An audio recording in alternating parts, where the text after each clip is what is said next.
What is good, guys and gals, and welcome to the Films and Pixels podcast, episode 57. I am your host, Afif. Thank you so much for tuning in. If you haven't done so before, please subscribe to the channel. It means a lot. Thank you to so many people subscribing to my channel, all because of the music content, and I appreciate that. And I do not plan on stopping, so I'm excited about that and just happy about the results. Thank you so much. I just want to pump out this episode just because of a few topics. Some time ago, I did see Fantastic Four, the first steps. I just want to review, give my thoughts, reactions, because it's still very much fresh on my mind. News about a Netflix Shahid teaming up. It seems like both companies are collaborating for a new app for the MENA region. Plus, Sony suing Tencent. How and why? I'll describe details. And what's up with Hulu possibly shutting down? It is true, but not entirely. I'll explain that as well. So, again, thank you so much just for tuning in. So, yeah, let's get going.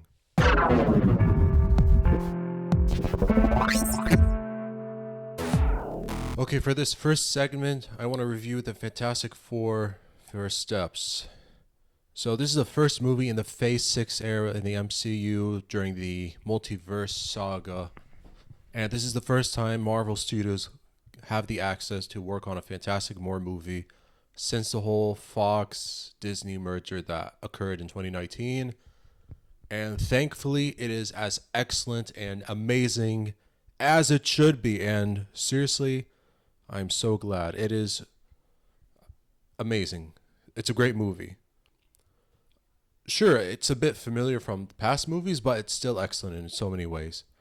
So I'm really glad there's a new approach. It's like a retro futuristic sort of way, like I think around 1960s sort of era, but with technology, definitely in a different Earth, different dimension, just to make it simple for people, because it's not in the same Earth, the Earth 616, I think, of the MCU, in a different one. So that's why I liked how there wasn't any effort to say like, oh, because we were under the ownership of Fox and so forth, any sort of fourth wall breaking and all that. So the cast was excellent. Of Pedro Pascal as Reed Richards, Vanessa Kirby as Sue Storm, Joseph Quinn as Johnny Storm, and Ebon Moss-Bachrach as Ben Grimm, aka The Thing. Joseph Quinn, Johnny Storm, aka Human Torch. So everyone was really excellent. I like how this was a very, very family-focused movie. Again, like I said earlier, excellent 1960s, great aesthetic, excellent scenery, excellent mise en scène, excellent photography. Even the visual effects were much better than I expected given the recent history of MCU visual effects CGI problems. So that was actually really good. I really liked how because of Galactus, who I really want to talk about, I'm really glad the whole Galactus Silver Surfer thing wasn't a repeat of the 2007 film. I was initially concerned, but it didn't go that route, so I'm just really glad it didn't. So yeah, as for a script, okay, there's still some humor in there. And yes, Galactus is the main antagonist, and I'm so glad Galactus looked and sounded as perfect as he should be. Seriously, everything about Galactus I really loved. And it's great, as a family, no origin story, although there was a quick recap of how they became who they are. Well-known celebrity, reliable figures, protectors of their world, of their Earth, and so forth. Doing space discoveries, astronauts, excuse me. Must have thought of the Coldplay thing. Astronauts, yes. And superheroes. So when the threat of Galactus is upon them, from Silver Surfer, played by Julia Garner. Now, of course, it takes everything out of them to try to figure out. And yeah, there's going to be differences, conflict. So I'm not going to I'll try not to spoil why Galactus was a problem. Yes, he is the devourer of worlds, but they visited him. They said, okay, look, man, big guy, just spare us. All right, go. devour your hunger somewhere else. He's like, listen, I'll do you a favor. I'll spare your earth, but you got to give me something really valuable. All right. You got a prized possession and I want it. All right. Can you give that to me? So, of course, the team said, no, no, that's not happening. Forget about it. He's like, well, then, all right, deal's off. I'm coming to your earth. Gonna devour, eat it, whatever, all that good stuff. So, for them trying to figure out how to save themselves, save everyone without giving up a prized possession that they have, something very valuable, very powerful. They don't want to get rid of it just to save everyone. So that's like the whole crux of the plot. Okay? And I really love how they can be integrated to the MCU later on. I really like it how their own problems, their own conflict, without the directors or producers expecting moviegoers to have history, backtrack, try to figure out sort of Easter eggs, references to past movies. So, like I said, a fresh start, excellent costumes, great aesthetic. I really like the characters of Johnny Storm. Yes, I don't want to say arrogant. He is confident, but not in an arrogant way. I like that confidence that he shows. I like the sort of wisdom, in a way, that Ben shows, the Thing, as well, and not overusing the word clobbering time and all that, and still wants to find human connections with people in the world. I really like that about him. Like I said, good casting, good performance. I was concerned about Pedro Pascal and Vanessa Kirby in the movie. I really love the chemistry both have. And we know it shows off screen. I was actually surprised, and I liked how there wasn't a lot of his stretching powers. Pedro Pascal was allowed to show Reed Richards as a man who he thinks a lot. He always has possibilities. What could go right? What could go wrong? It's always about him trying to be intelligent. Always just try to think, try to find solutions to problems. I just really appreciate how more of the character Reed Richards and less of the Mr. Fantastic sort of abilities that we're seeing. So a few moments of stretching, but like less of that. I really like how more of his intelligence was put to the test as well. And I like how Sue Storm was more of a diplomat and setting a foundation and so forth. So I really respected the source material of the comic books. This is so much appreciated. For sure, Stan Lee and Jack Kirby would be so proud of this movie. So great direction where it went to the in the new MCU era. I'm just so glad there's a Fantastic Four movie in the MCU and not like total different continuity and separate, unlike the 2001 and that stupid Fantastic that I refuse to watch to this day, just because of how bad they were. Seriously. So pacing was fine, although was it short? No, it wasn't short. But I would have liked to see John Malkovich's character. I mean, whatever scenes John Malkovich was supposed to be in the movie, they were cut. So it would have been good to see. But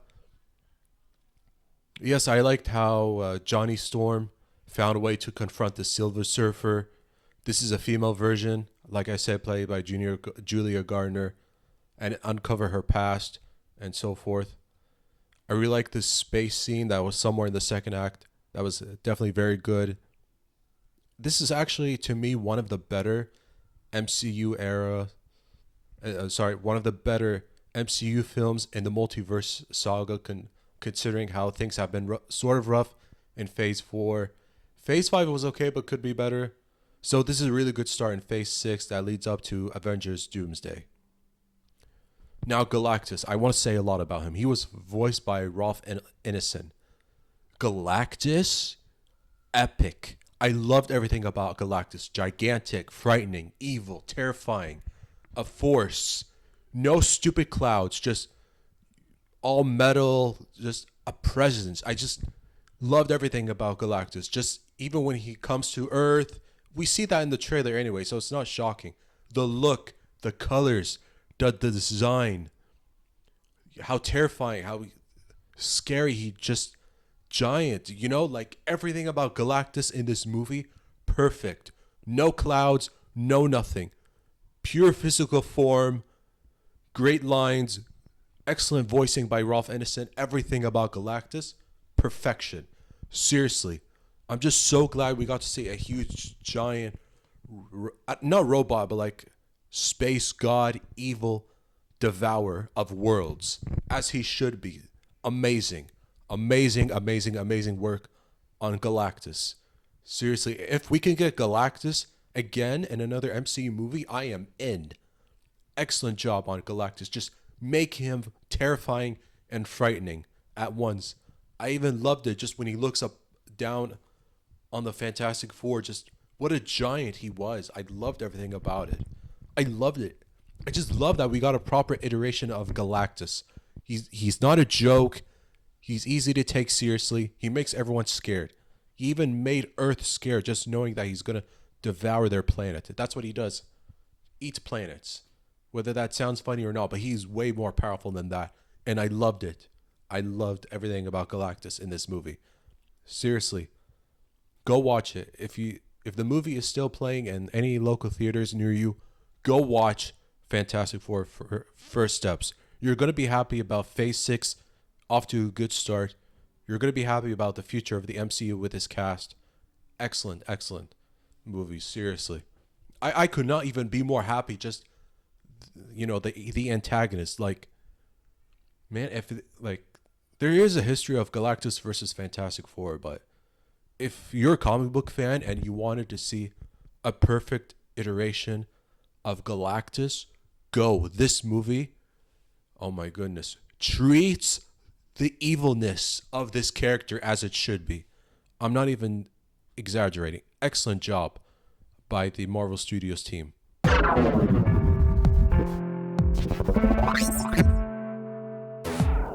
Alright guys and gals, it seems like there is news stories, at least what I found according to the national news, of Netflix and Shahid, owned by Embassy Group, collaborating on a new streaming service. So that's actually pretty interesting. I didn't think it would happen, but it shouldn't be really surprising considering how both streaming platforms services are very popular in the Middle East, North Africa region. So I can see how and why it would happen. And yes, there are more people who still like the OSN Plus and the Disney Plus and the Amazon Prime Video and maybe Stars Play and so forth. But without a doubt, everyone caters to Netflix, and I'm sure there's a majority who still like Shahid as well. So I think it's great. I think it's a smart strategic move. Although it will at least sometime launch in Saudi Arabia and other e-commerce platforms. And yes, obviously MBC Group will expand the service across to other GCC countries and the wider MENA region and so forth. So it's going to be a mix of what we're already familiar with, like a mix of multiple languages, obviously Arabic, English included, with the series and the movies and maybe documentaries. I don't know if it's going to be something original or if it's like a mixture of both. So I'm looking forward to seeing how it could work out, what it will look like. So it's really good. So like combination of Netflix service with Shahid streaming platform, TV, and the TV programs from NBC Group, so like NBC Now and all that. So that's pretty good. Maybe it could be a cost saving move. Maybe like for some people who are paying for both separately, it could be a strategic idea of cost saving some money, paying for 2-in-1 sort of service. That could be really helpful. And yeah, like, what's the strategic importance? It's for both companies. This partnership is trying to cater to an audience, and of course, like I said, in the MENA region, combining international local content that's rapidly growing. So it's really great. Like even, for example, Love Is Blind Habibi and on Netflix, as well, catering to those people in the MENA region that like that kind of reality show. So can this work? I think it can, because it'll come down to ultimately saving money on not paying so much for Netflix and not paying so much for Shahid. So if there's a way to bundle them both together into one service, at least in the MENA region, I think that's a win for a lot of people, as long as there are no compromises to any sort of content, like no sort of any movies, shows, sports, documentaries, so forth, that doesn't have any cut content or maybe some exclusive movies. So I do think what it will look like, the user interface, pricing plans, that is remaining to be seen. I think it can go well, especially for countries like UAE, that is a popular hub for making, good advertising marketing there, that can advertise for the people there, first in KSA, then UAE. Good for their business, especially with MBC Group headquarters in UAE. I think either Dubai or Abu Dhabi, so it can be really good and really strategic. So it could be really good. I still think this service could be really good for everyone across the GCC and in the MENA region as well.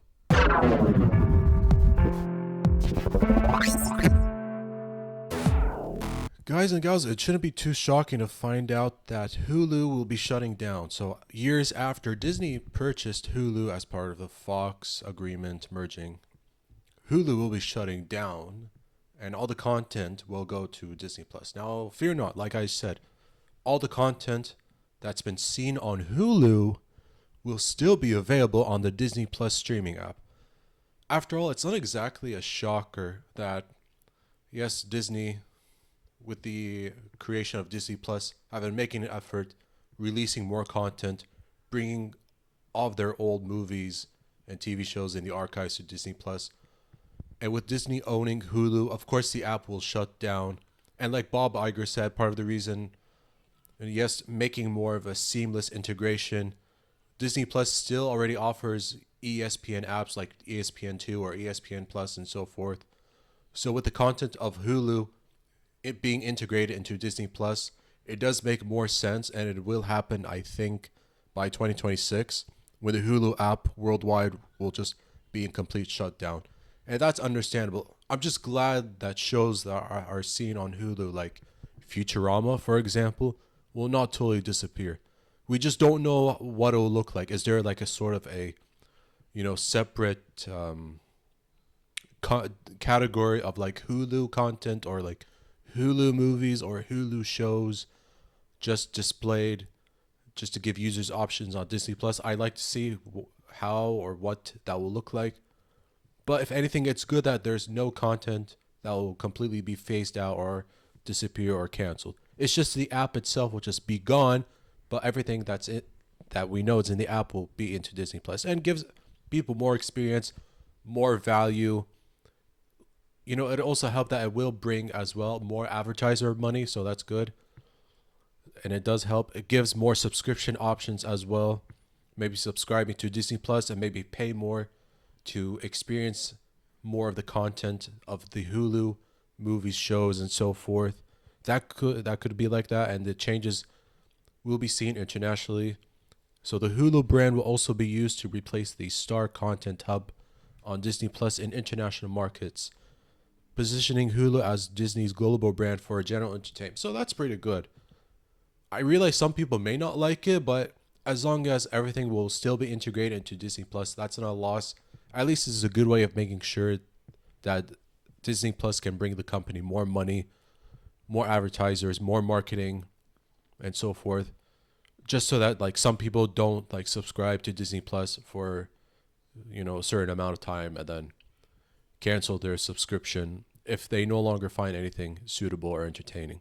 So with Hulu being integrated into Disney Plus, it'll give the company more viable options, keep up with the competition that Prime Video, Netflix, OSN Plus offers, as well as Shahid, although Shahid obviously more popular in the Middle East, North Africa region, and other Arabic more dominated countries in the world, but at least try to somehow compete against the giants of Netflix and OSN Plus and obviously Prime Video. And I shouldn't even forget about Apple TV Plus as well, with a lot of original movies and shows that even half of them I don't even know about, but I know that they can be really good. Like, I know there's an Anne Hathaway movie that slipped in my mind, or I think a Chris Evans, Dakota Johnson movie. So it's nice that there's a lot of good content on Apple TV Plus, and it's good that there's more of an effort from Bob Iger and the executives of Disney and all Disney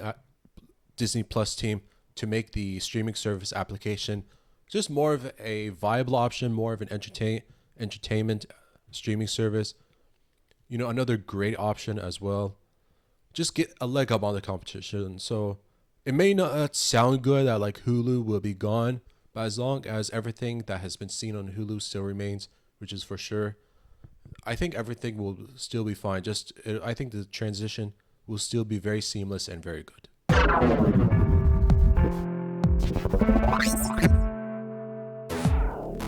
All right, last topic. A major gaming lawsuit has occurred. This time it's going to be from Sony filing a lawsuit against Tencent, a major gaming company that now owns the rights to the studio that from Tango Gameworks and the same studio with the PUBG. So why has Sony filed a lawsuit against Tencent, a big gaming company from South Korea? Why and what did they do? Well, it seems like when they filed the lawsuit in a federal court in California, it alleges that their latest game, Light of Motiram, is a slavish clone of Sony's Horizon franchise, whereas I'm referring to Horizon Zero Dawn and Horizon Forbidden West.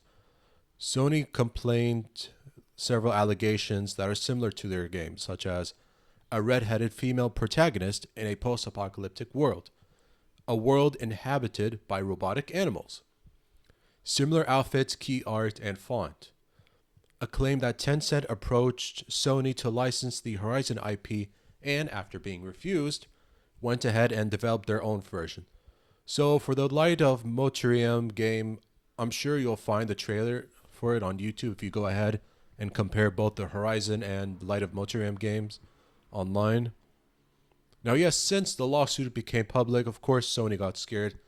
And it shouldn't be surprised that lawsuits like this happen. I mean, remember, Nintendo did file a lawsuit against the Pal World gaming developers just because of patents, some sort of patents.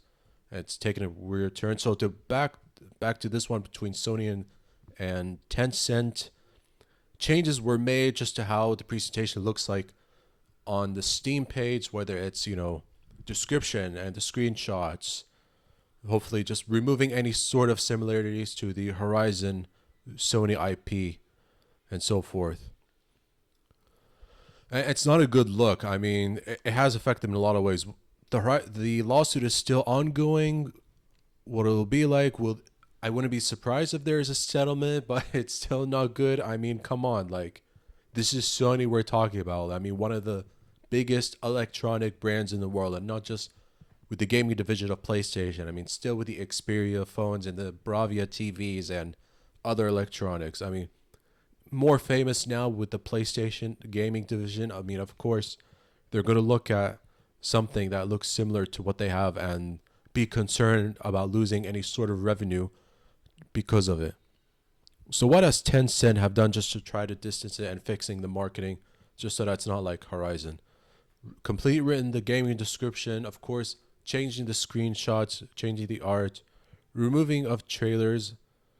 So yeah, I thought it would still be on YouTube. It turns out like they removed them on YouTube. That's how serious the whole situation is. And even a major delay that was supposed to be like late in 2025 to, as it turns out, around the fourth quarter of 2027. So clearly a lot of changes have to be made. It's almost as if the game has to be developed from scratch.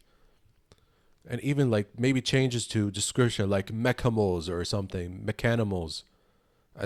As far as I saw, like description of like robotic animals in the world. So yeah.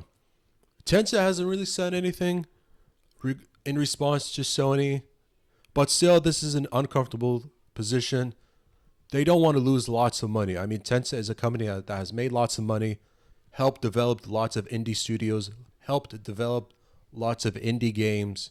So it's not a good look on them, especially since they bought studios that Microsoft shut down, helped as well make PUBG popular, make a bunch of games popular that I don't have on top of my head, but I know that they are a major player in the gaming industry. Not a good look for them. And also they have to make changes to their marketing materials and advertisements as well. So there have been no public statements, no sort of date on trial, but work has to be done so that it is less like Horizon Zero Dawn. I mean, I might have seen a few screenshots before, and even I admit I couldn't help but notice the difference. I mean, a red-headed female antagonist in a post-apocalyptic world surrounded by mechanical, robotic animals and so forth. Beautiful setting. I mean, yes, it's going to garner comparisons and possible accusations of plagiarism. I mean, what did you expect? I mean, I don't know if you could get away from the lawsuit if your protagonist was blonde or brunette or had blue hair, or maybe if your protagonist was a male instead. I don't know. I can't even say so myself. I mean, it's just not a good position that Tencent put themselves in. And Sony clearly takes it seriously. Just like Nintendo, Sony obviously are going to go after anyone that might plagiarize their games. I mean, it gives them a bad look as well. I'm not saying Sony bad look. They have the rights to protect their property, protect their image. But any company, whether Tencent, just trying to copy paste anyone's work, it's not a good look. That's just poor use of resources. You're pouring a lot of money into developing and releasing a really great, that what could be a really great game, and now you just have to, what it looks like now, you have to start over from scratch, going from a late 2025 release to like somewhere in 2027, late 2027. That's not exactly very encouraging of any major company studio.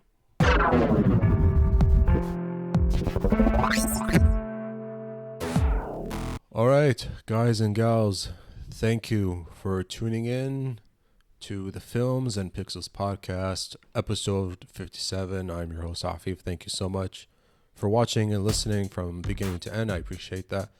If you have not subscribed to this channel or any other audio streaming platforms, please do so. It is much appreciated. Thank you so much. It means a lot, just the effort to take the time, even if it's a small audience. It means a lot. Thank you. Wow. Share it with your friends. It means a lot. Family members, thank you. So from beginning to end, and yeah, signing out. Good day and good night.